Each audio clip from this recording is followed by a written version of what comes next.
सोरस्कर वहिनी, रेखाताई पाटील, उपस्थित आपले कारखान्याचे आजी माजी संचालक, राज्य बँकेचे सर्व संचालक, राज्य बँकेचे सर्व सहकारी, शाहू ग्रुपचे सर्व संस्थांचे सर्व संचालक, कर्मचारी, सभासद, शेतकरी बंधू भगिनी, युवक आणि सर्व आमचे आलेले प्रिंट आणि इलेक्ट्रॉनिक मीडियाचे आमचे सर्व सहकारी, आज बॉयलरचा कार्यक्रम करताना नेहमीच्या ठिकाणीच्या ऐवजी आपण थोडंसं पुढे येऊन कार्यक्रम करतोय.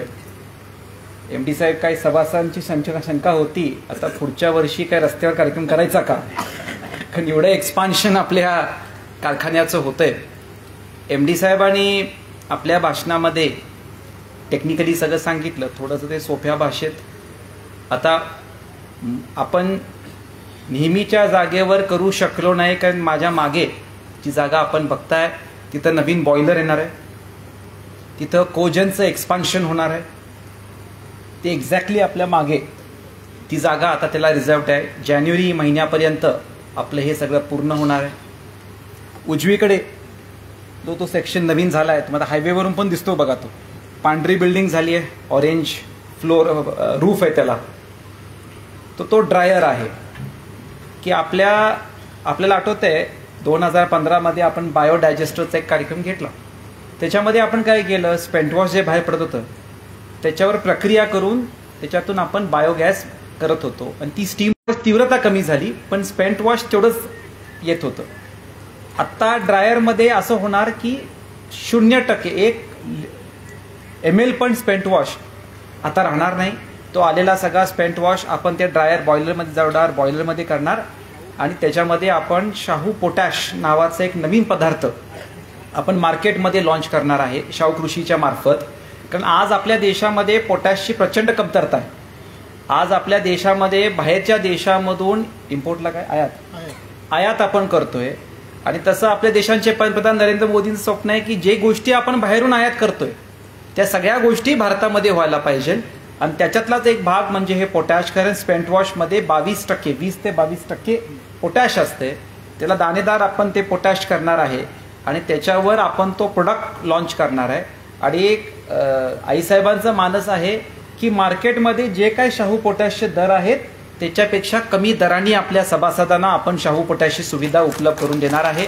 आता या वर्षापासून आपलं कंपोस्टचं सगळं प्रोडक्शन हे बंद होणार आहे, कारण आता काही स्पेंट वॉश बाहेर नसल्यामुळं. त्याचबरोबर डिस्टिलरी सेक्शनमध्ये आपण नवीन डिस्टिलरी आता उल्कामार्फत बांधत आहे. ती मला वाटतं फेब्रुवारी मार्च अखेर एक 100 KLPDची डिस्टिलरी, नवीन डिस्टिलरी 2002 साली मला वाटतं राजेसाहेबांनी पहिल्यांदा डिस्टिलरी बांधली होती. त्याचं 60,000 वरून 90,000 पर्यंत आपण घेऊन जातोय, आणि नवीन 100 KLPDची नवीन डिस्टिलरी आपण बांधतोय. म्हणजे 190 KLPDची नवीन डिस्टिलरी आपण इथं उभा करतोय, आणि त्याच्या माध्यमातून आपण इथेनॉलची निर्मिती ऊसाच्या थेट रसापासून आपण 2020 सालामध्ये सुरुवात केली, आणि आता नवीन डिस्टिलरीच्या माध्यमातून आपण इथेनॉल प्रोडक्शन हे मोठ्या प्रमाणात करतोय. आपल्या देशाचे पंतप्रधान नरेंद्र मोदी साहेबांचं सगळ्यात महत्त्वाचं आहे की आपल्या देशाचा सगळा पैसा हे ऑइल खरेदी करण्यामध्ये जो बाहेर जातोय त्याच्याऐवजी आपण इथेनॉल तयार करून पेट्रोल आणि डिझेलमध्ये आता 10%, आता 20%चं उद्दिष्ट त्यांनी घेतलेलं आहे. आणि त्याच्यामध्ये मिक्सिंग केल्यामुळं त्या तुलनेमध्ये जे काही तेल आपल्याला बाहेरच्या अरब देशामधून घ्यायची आवश्यकता लागत होती ती कमी लागणार. त्याच्यामुळं प्रचंड डॉलर आपल्या देशाचं फॉरेन करन्सी वाचणार, आणि त्याच भागातून ही इथेनॉल निर्मिती आपण करतो. कारखान्याला म्हणजे मोदी साहेबांनी हा जो निर्णय घेतला हा शेतकऱ्यांपर्यंत वारंवार पोहोचवायची गरज आहे.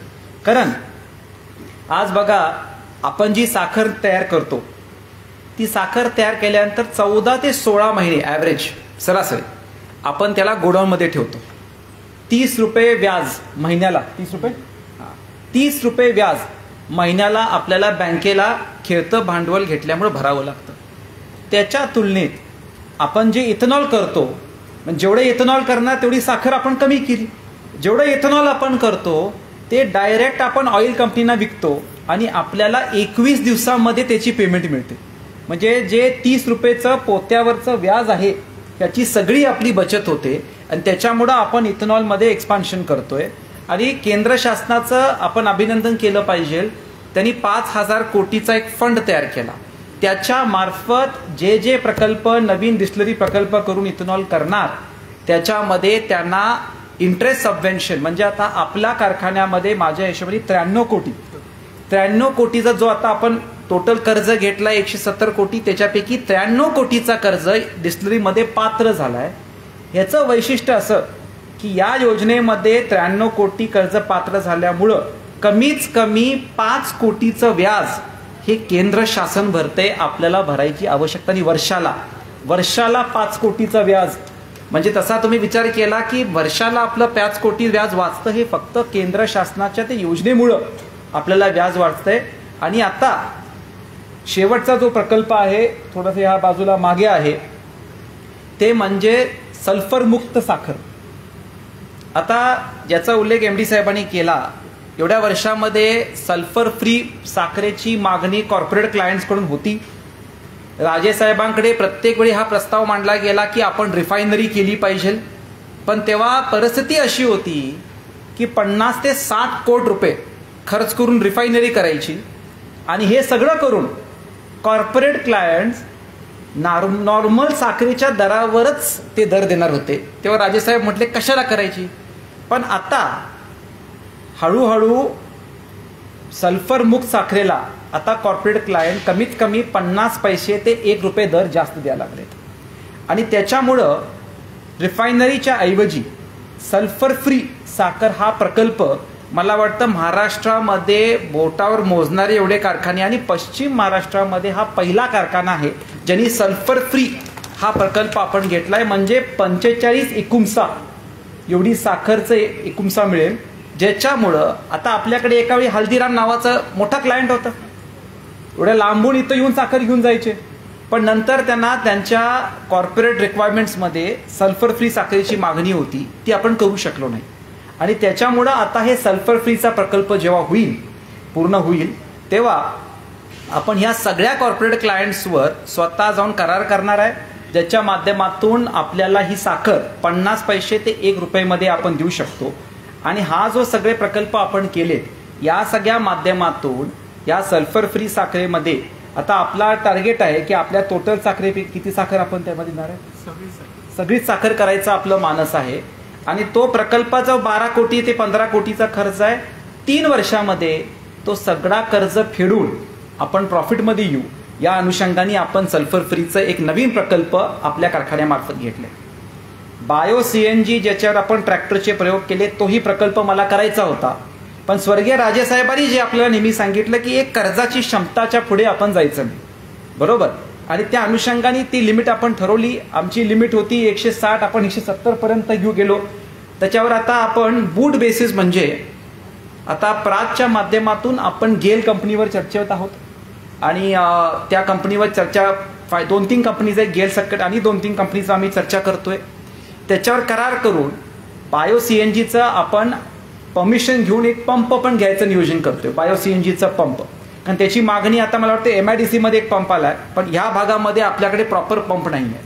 आणि 10 वर्षानंतर ते त्यांचे सगळे पैसे फेटल्यानंतर ते सगळं युनिट आम्ही टेक ओव्हर करणार, त्यांच्याकडून विकत घेऊन. मग आम्ही आताच ठरवणार की 10 वर्षानंतर काय दरामध्ये आपण ती युनिट विकत घ्यायचं. पण आत्ता आम्ही गुंतवणूक करू शकत नाही, पण 10 वर्षानंतर आपण ते पैसे देऊन आपण युनिट घेऊ शकतो. आणि त्या अनुषंगाने हे सगळं आपण करतोय. माझं MD साहेबांना एक विनंती आहे, आई साहेबांनी पण ती सूचना दिली की जेव्हा हे सगळे युनिट्स आपण ओपन करू तेव्हा त्याचा कार्यक्रम घेऊ. पण माझी इच्छा आहे की आपले सभासद जे कारखान्याचे मालक आहेत त्यांचं माझं मत आहे MD साहेब सेंटर वाईज एक शिष्टमंडळ ट्रिप करून त्यांना ड्रायर बघू दे, त्यांना सल्फर फ्री युनिट बघू दे. म्हणजे पहिली साखर पडताना बघितली, पण पहिली सल्फर फ्री साखर पडताना आपण राजेसाहेबांचं स्वप्न होतं आपल्या सभासदांनी बघितलं पाहिजे. ही सगळी एक आपल्या लोकांना आता कारखाना किती मोठा झालाय. आता हा जेव्हा सगळं पूर्ण होईल ना, हे सगळं कन्स्ट्रक्शन जेव्हा पूर्ण होईल, लांबून आता एक ऑइल रिफायनरीज वाटते कारखाना. एवढा मोठा हा कारखाना जो 1250च्या कपॅसिटीने सुरू झाला, आज एवढ्या मोठ्यामध्ये हे जे सगळे प्लांट्स आपण केलेत ना, मी तुम्हाला सांगतो महाराष्ट्रामध्ये कोऑपरेटिव्हमध्ये आणि प्रायव्हेटला तोडीस तोड अशी टेक्नॉलॉजी वापरणारा शाहू कारखाना पहिला कारखाना आहे. आणि त्यासाठी आपण हे काम करू. आता सगळ्यात महत्त्वाचा मुद्दा ज्याचा उल्लेख MD साहेबांनी केला तो म्हणजे ऊसाचा. आता माझ्या एक्झॅक्ट समोर गंगाई साहेब मला दिसत आहेत.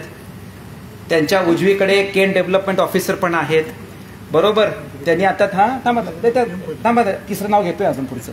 ते दोघं माझ्या समोर आहेत. तर ते आता मला माहिती आहे की यावर्षी पाऊस कमी पडलाय. हेक्टरी नदीजवळचा ऊस काय नाही येतोय, थांबा की जरा, माझं सगळं संपूर्ण नका भाषण तुम्ही. आणि 80-82 टन हेक्टरी हा अंदाज आज हेक्टरीचा अंदाज येतोय. माझं सगळ्या ऊस उत्पादकांना विनंती आहे, 1 नोव्हेंबरला आपण सीझन परवानगी मिळाल्यानंतर आपण सीझन सुरू करतोय. सगळ्यांनी ऊस इथं घटला पाहिजे. 5000 असे सभासद आहेत ज्यांचा रेग्युलर ऊस येत नाही. काही कडक निर्णय MD साहेब आपल्याला घ्यावे लागणार, कारण असंच आपण जर सोयीप्रमाणे, आता बघा हा कारखाना एवढ्या सगळे फॅसिलिटीज आपल्याला देतो, पण आपल्याला कडक निर्णय घेऊ नये याची मी विनंती करतो. नाही तर बोर्डमध्ये आपल्याला काही गोष्टींबद्दल निर्णय घ्यावे लागणार, कारण आपल्याला या कारखान्यामध्ये ऊस आला पाहिजे का, कारण त्या दोघांच्या जवळ RS पाटील पण उभारलेत. मग ते प्रत्येक वेळी आकडे घेऊन, आता मी CA असल्यामुळं महिन्यातून एकदा त्यांची माझी मीटिंग असते, मग त्यांचं ते कन्नड मराठीमध्ये असा कमी पडला आणि त्याचा कमी पैसा पडला आणि असा कमी पडला, हे सगळं मला ऐकायला लागते, बरोबर. ते मला म्हणतात 10 लाखच ऊस आला तर आपल्याला फायदा होणार. म्हटलं तर 10 लाख कुठं येतोय. पण हे आपल्याला उद्दिष्ट ठेवून काम करायचं आहे आणि त्या अनुषंगाने आपण सगळ्यांनी कामं करावी. माझी आईसाहेबांनी एक चांगला प्रस्ताव मांडला आणि तो मला आज इथं मांडायचा आहे आणि त्याचं आपण अंमलबजावणी करू. आज हे सगळं एक्सपान्शन आपण जे बघतोय, मी खरंच म्हणजे 2017चं एक्सपान्शन असो, आत्ताचं एक्सपान्शन असो, खरंच मला कारखान्याच्या अधिकाऱ्यांचं कौतुक करायचं आहे. पण त्याच्यापेक्षा महत्त्वाचं कारखान्याच्या कर्मचाऱ्यांचं मला अभिनंदन करायचं आहे की सगळं एक्सपान्शन ऑन टाईम होतंय. नाहीतर एक्सपान्शन कधीही केलं तर शेड्यूल मागेच असते आणि हे फक्त आणि फक्त शाहू कारखान्याच्या कर्मचाऱ्यांमुळं झालेलं आहे. त्यासाठी म्हणजे अक्षरशः बॉटम म्हणजे जो माणूस साफसफाई पण करतो त्याच्यापासून डिस्टिलरी विभागपासून कोजन विभागपासून मॅन्युफॅक्चरिंग विभागमध्ये सगळे कर्मचारी आहेत. त्यांचं मी आज हार्दिक अभिनंदन करतो की तुमच्यामुळे एक्सपान्शन ह्या टाइमामध्ये होतंय. आणि माझा आता आईसाहेबांचा असा प्रस्ताव आहे, शाहू कारखाना असेल का राजे विक्रमसिंह गाडगे बँक असेल, आपल्याला प्रत्येक वर्षी पुरस्कार मिळतात.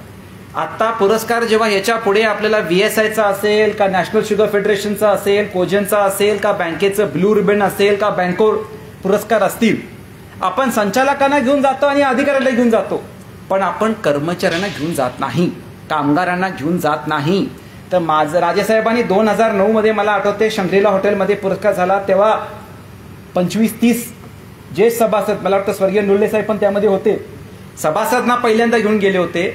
माझा आता राजेसाहेबांचा चिरंजीव म्हणून पुढचा प्रस्ताव आहे की जे काही पुरस्कार आपल्याला पुढे मिळणार, प्रत्येक पुरस्काराला घेण्यासाठी आपल्या कारखान्याचे आणि बँकेच्या कर्मचाऱ्यांना कंपल्सरी आपण घेऊन जायचं. त्यांना तो पुरस्कार घ्यायचा मान घ्यायला पाहिजे. बँकेला मी पुढे जाऊन सांगतो की तुमचा पिग्मी एजंट, तुमचा वॉचमन याला पण पुरस्कार घ्यायला घेऊन जावा, कारण शेवटी तो कलेक्शन करतो म्हणून संचालक बोर्ड म्हणून आपल्याला पुरस्कार मिळतं.